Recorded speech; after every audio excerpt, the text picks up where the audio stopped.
Hello and welcome to another Adventures with Bill. On today's adventure, I'm going to show you how to make this custom lamp made out of motorcycle, car parts, and other industrial items. I think it's pretty sharp and I hope you'll follow along. The little scene of it going from top to bottom. This lamp has a couple custom features that I think you'll enjoy, and you'll see as we go through exactly how we did it. This first picture shows a collection of parts that I used, and this is the creative part of the process, trying to figure out what parts work together and will look good. I've got a couple connecting rods there at the top from automobile engine. The big gray thing in the center is a clutch pressure plate assembly. The shiny dome thing to the right is a Harley-Davidson motorcycle headlight. The chrome thing on the lower left is a Harley-Davidson spinner, an accessory on a motorcycle, and there's a few other parts. There's the spinner close up made out of chrome. This is some kind of a little roller bearing, pretty good size, but you're looking for parts that have good texture, visual appeal, contrast with the other parts, and later on comes the paint process. Here I happen to find a piece of that black tubing that fits just inside the roller bearing, which will help me assemble it onto this lamp. And it's helpful to have a lot of scrap metal, miscellaneous nuts, bolts, angle iron. The more junk you have laying around, the more options you have to put it all together. And here's another view, a back view of the motorcycle headlight, chromed headlight. It came off of a motorcycle that was involved in a wreck, and the front end of it was chipped pretty good, a little broke off. So in this picture here, I've ground it off smooth, and before we finish, we'll put some black trim on it to dress it up. This is the clutch pressure plate again, and it has such a variety of features on it, angles and circular, and those vents cut through it. It's just really visually neat, and it's very heavy, but it's also a very stable base for the lamp. Your typical connecting rod on a car. I'm not going to use the bottom half of the large circle. I'll just keep that for another project. And I've already started welding it up. You can see in this picture the connecting rod is to the right. To that, I've welded a big chunk of metal, which is an inner piece of a CV joint that you'll find on a car. And to that, I've welded on a section of it's a steering. I believe it's an automobile steering, like a tie rod end. Now, to get the connecting rod to bolt it to the pressure plate, the holes were in the wrong location, so you see there's pretty jagged holes. I actually cut those out with my plasma cutter. And in this photograph, you can see how I've got the connecting rod sitting in those new holes that I've put in there, and it's ready to bolt on. This is just a little close-up of that steering link that is welded to the CV joint, inner bushing, and you can see a little bit of the weld. I've ground some of the weld down where I welded the top of the connecting rod to that CV joint part. And here it is set up on the pressure plate assembly. So it's starting to take shape. You can see how the assembly is stacking up. The connecting rod and the other parts that are vertical is the arm, obviously the arm for the lamp. They'll be holding the motorcycle headlight. But at the top of that assembly, it's just a threaded rod about a 1/2 inch in diameter. And I've got to figure out some way to attach the headlight to that. And so I took some square aluminum tubing, about 2-inch aluminum tubing, which was part of a porch railing. And it was just scrap material, so I cut a little piece and I need to drill holes through the end to put the bolt through. And so to lay that hole out and the radius on the edge, I just used a 15 millimeter wrench and drew it on the outside for the cut, and on the inside marked off where to drill it. And there it is, starting to get cut into shape. I just used a little 4-inch angle grinder with a cutting disc on it, and it cuts through the aluminum pretty easy because it's soft. And here it is with that all cut out and ready to be drilling the holes. Got it marked off here, and a little over 1/2-inch diameter hole that I needed to drill. But at the bottom of the tubing, that's what's going to be installed onto that threaded stud for the lamp post. And I had these cast aluminum rail caps, which normally would be on the top of the post, and here it's going to be on the bottom. So hammered it in place, but I don't want it to come apart, so I have to rivet it. 1/8-inch pop rivets, and here I've got the holes drilled, 2 holes on 2 opposite sides. And in this photograph, I've got the rivets installed, so that's not going anywhere. Now it's time to drill the holes for the big mounting bolt to connect to the headlight. And drill press, doing it in a vertical drill press with a little vise holding it in place, because something that small, drilling that large of a hole in it, if you're holding that piece with your hand, it's most likely going to rip it out of your hand, spin it around, and it could even injure yourself. So use the right tools for it. Here, the starting the hole on the bottom for the post, and of course that's just a starter hole. Here I've finished it out with a largest drill bit I had, and it's ready to be installed. Now, in this picture, I'm showing you that spinner, and it's going to go over that black pipe, but it didn't quite fit. The pipe was a little too large, and on the inside of that spinner, it was hex-shaped. It wasn't perfectly round. It was, anyway, I had to grind these flats. So you can see the silver part where it's heated up. I had to grind 6 flats with the angle grinder around that tubing to get that spinner to slide on. And then as soon as I got it ground down the right amount, it slid down just fine, and it's held on with, the spinner portion is held on with a set screw. You can kind of see it there on the right side. Here is that piece of tubing that's ground down. Now the spinner fits, but how am I going to attach that tubing to the pressure plate? Well, the idea I came up with was, first of all, to weld it to this large oversized washer, and I used a MIG welder to do that. Here the washer is welded to that tubing, and I've got the bearing assembly slid onto it, but it dropped down a little too far into the pressure plate, into the base of the lamp. I wanted those bearings to sit up a little higher. So to keep the bearing from sliding all the way down, you can see that round circle of a weld, just a little dot of weld. I did one of those on opposite sides, and it works just perfect to hold that bearing in the right place. I've got it welded on here to the bottom of the pressure plate, put about 6 good solid tacks on that, with the tubing going the other direction, sticking out through the top. And you can see that here. I've flipped the pressure plate over. There's the tubing sticking up, and we'll just slide the bearing down onto it. More of a side view here. But when I did that, the bearing fit perfect, but the tubing's a little undersized, and the bearing wanted to lean, to tilt to the right.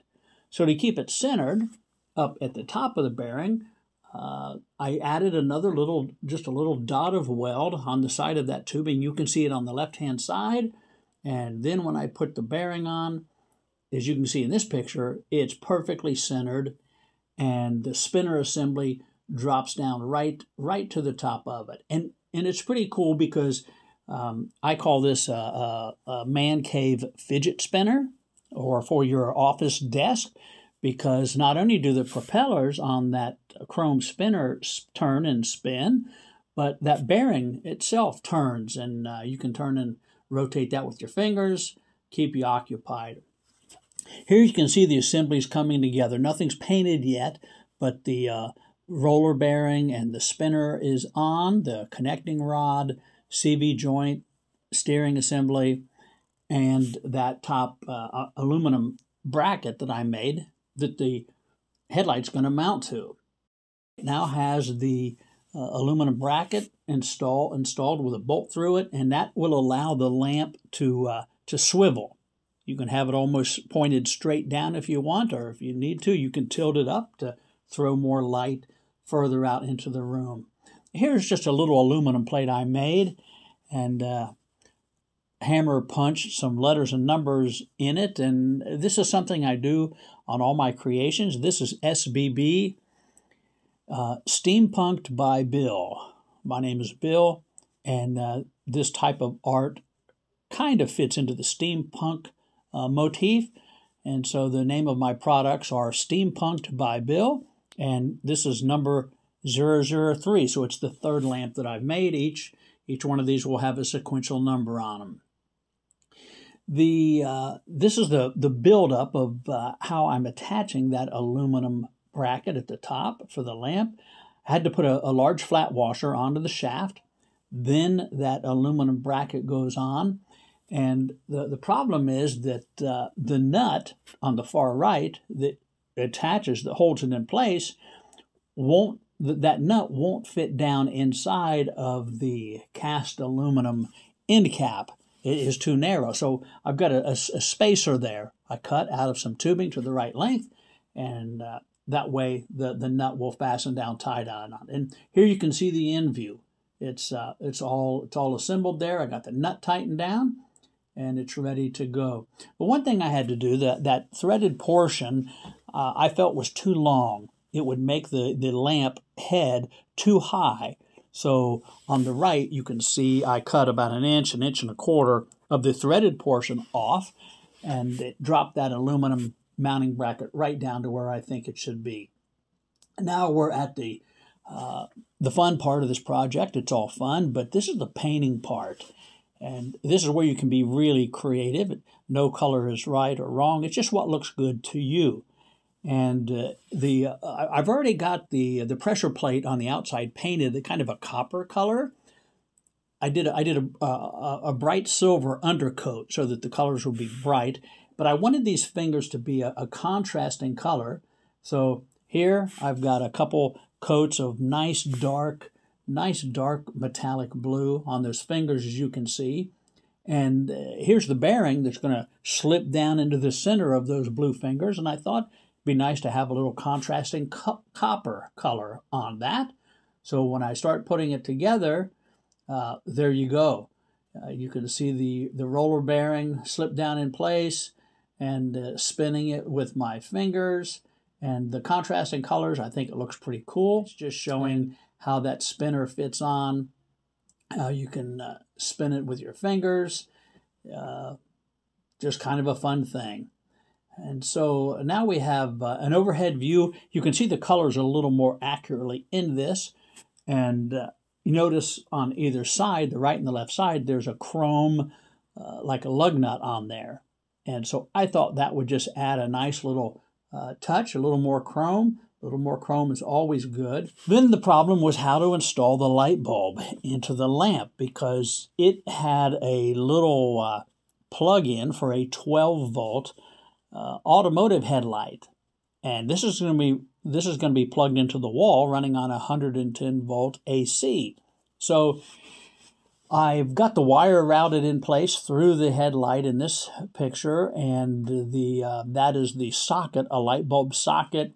I've mounted a large silver washer. You can kind of see it, and what I did, I epoxied the whole thing into the base because I didn't want to drill any holes through the headlight. I just thought that would ruin the look of it. So there's, trust me, 2 layers of epoxy to keep it from spinning when you tighten in the light bulb, keep the light from moving around. So that's one thing about making these lamps. It's a lot of problem solving, which is fun. It's what I enjoy, and that's just one little one there. This is looking at the bottom of the pressure plate. It's turned over, and around the outer edge of it, you can see those waffle pattern. Those are actually cushions. So I put 6 of them on there to pad it, to put it up about a 1/4 inch off the table so that you don't scratch the table, whatever table desk that it's going to be sitting on. And I use a rotary switch to turn the lamp off and on, and you can see that, the underside of it, on the lower left-hand corner. There's two black wires coming out. That's the on-off switch that'll be wired into the main power. And there's a close-up on the outside of that round black rotary switch. Really easy to turn off and on, kind of handy. Here's a close-up of it wired in. And I use those square black blocks are for attaching wires, and you put a nylon tie wrap, a nylon tie wrap zip tie through it, and then just trim it off, and keeps all the wires nice and neat. Here are the two lug nuts, lug bolts that I'm using on it, and enough about that. Here you can see how they fit onto the pressure plate base, and without too much protruding through because the nut is narrow. Here's my little number plate installed on it on the back. I know some people may not want to see it, but others like to know which number of creation that they have. And here's a close-up again of the spinner, and now the base, the post in the back is installed. You can see it's got a blue connecting rod. The engine connecting rod I painted blue. The CV joint is copper colored, and in the upper metal part is half copper, and it blends into silver. And here's the lamp, just about complete. I don't have the black trim yet around the edge of the headlight. Waiting on that to come in. This is the front view. You can see the features, and I think it's just my opinion, but I think this is a beautiful lamp. It's got the chrome elements. It's got the bright copper, the deep blue, and you'll see it's got even more features. And here's a close-up of the base. And one thing I did, not only does it have the lamp at the top that gives good light, you'll see that in a minute, but I thought for an extra feature we'd put some undercarriage lighting on it. And you can see here there's a red glow coming through those blue fins.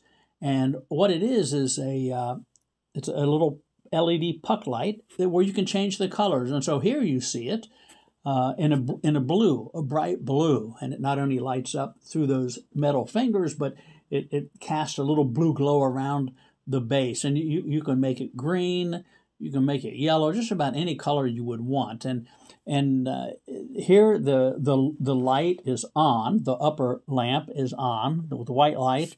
And there's still a little bit of green glow that you can see. But if you want to use it as a night light, turn the lamp off, and it's not really in focus, but there's a little idea of the green light and a little of the red light and a little bit of the blue. I think that blue gives a really cool glow. And so just here's kind of a close-up. There I've got the black trim around it, more of a finished look. Got the glass cover over the headlight, and down to the base with the red light on. I think it's pretty sharp. And this is just a video that shows from the side view down to the underneath view.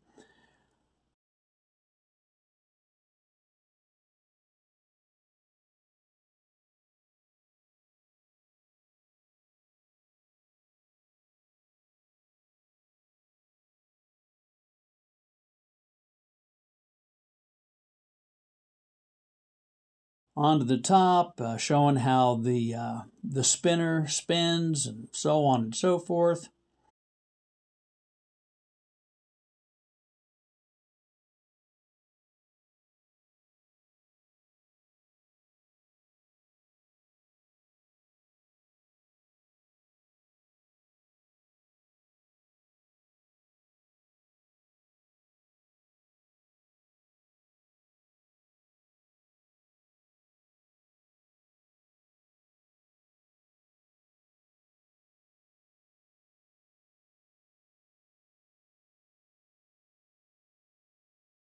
As I said, this is the third lamp that I've done, and here's a picture with it along with the first two that I did. The first two are made out of valve covers, and I've got another video that you can find on my channel showing how I made that first one. The one on the far right, That's with a Mickey Thompson aluminum valve cover for a Chevrolet engine, part of a brake rotor on the base, motorcycle camshaft, completely different design, but still another neat lamp. As I mentioned, my website is called, it's www.adventureswithbill, all one word, no spaces in there, adventureswithbill.org. And you can find all kinds of videos, other things, other projects I have. And so just different views of those lamps. And well, I hope you've enjoyed it. I had a great time making this project. And of course, I sell these things, and you can find information about that on my website. If you have another idea or you see something you like and you would want me to make one for you, feel free to reach out, contact me. My email information is down in the description below. So I've enjoyed making this video. I hope you've enjoyed watching it. And so until next time, God bless you.